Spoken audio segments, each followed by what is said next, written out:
Tell us about your first mentor. And this, I call her Sophie because she shuns all publicity. You can't find her online. You can't buy a course with her. She decides whether or not she's going to be your teacher. Really? And I hope she's watching this program. I hope she's watching also, because I have great appreciation for what she showed me and taught me. So she found you?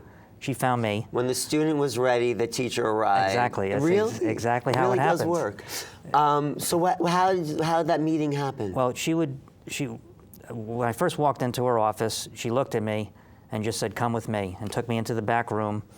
And she basically told me things that no one would know. My parents don't even know. But why were you actually in her office? Someone told me to go to this particular place, that she would be able to give me some advice. Who knows what would happen. So I went there, and she gave me unbelievable advice. But then she would have me do other things, which further showed me that the science that I learned in college was incomplete. I'll give you one example. She took from her shelf on the office these quartz crystals. She had a jar of them, said pick 4. So I picked 4, and they were just garden variety quartz crystals, single terminated. She said, go home at night and put these on the 4 corners of your bed pointing toward your head. So I did that, and at night I could feel energy coming from the 4 points to my third eye. Wow. And wherever I moved, it was almost humorous because it was they moved with me. The next day she said, turn them around, point them toward your feet.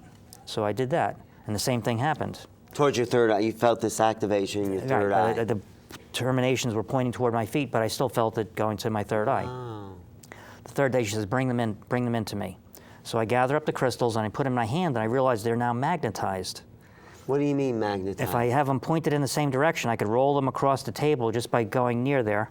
Really? If I turn them this way, they would stick together like a bar magnet. How'd that happen? I don't know. It was one of those mysteries that I knew the science education was incomplete. Wow, wow. Because there is a science to this mystical stuff. It's just a science that hasn't been investigated by the West. So I like that kind of approach to mysticism, the fact that it's not just all unknown, that we have the capacity to really know what the teaching is, but we have to go beyond the old way of looking at things. Right. And my time with her was very short, and by the end of my time, most of my training was telepathic with her. Really? She would say, call me at 9 o'clock. Telepathically she would say that? Yeah.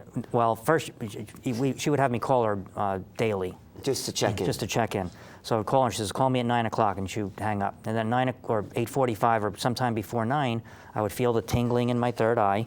Wow. And then I would go to my recliner or bed or lay down, and then I would talk to her, and I would talk just like we're talking now. I would have a full conversation with her. She would answer my questions and then say, okay, are you going to call me? Well, there's no need. You answered all my questions. Okay, call me tomorrow. And you would know, but the thing is, you would know that this is real. That's what's so exciting about what you're saying. There was no doubt. I mean, because a lot of people come upon mystical information still. Is it my mind? Am I imagining this? But for you, because you came from that real academic background, it sounds like you knew what was real for you and what wasn't. Well, I would verify it with her. When I would see her in person, I would say, when you told me this, and she would, yes, that's exactly how it is. And so I wasn't naive and just blindly accepting things, and occasionally I would make mistakes. But you had a real experience. Yeah, a real experience, and I verified, just like a scientist would. You would verify that, is this what you said? Am I right to assume that this is what? Yes, that's very correct. Exciting. It was a fascinating period. Specifically, she opened up all my energy centers. She did it from the Eastern perspective, the chakras. She would open them up, and there would be days where I would have I would feel as if someone was pulling a plant out of the center of my forehead, and she would explain, I'm making your third eye more sensitive. Other times I would feel pins and needles on the crown of my head. Sometimes almost like there's a whole ray of energy coming out of there. Right. Wow. So she was working etherically on you, and she was actually. And I'm just curious where her training was from, because she sounds like a real master. I guess from a variety of places. She was very mysterious. She didn't tell me. She would say, we don't have time to go into that. She would just tell me what I needed to do. And she knew that our time together would be short, maybe by her design. And so she said, I'm sorry if I feel up here gruff, but we have very little time, and we can't. There's a lot of work I have to do with you, and I have to get it done. So then what happened? So when she got me to the level that she thought I should be at, she just disappeared. You couldn't find her? I couldn't find her. She vanished. There was no phone number, no address, as if she had never been there.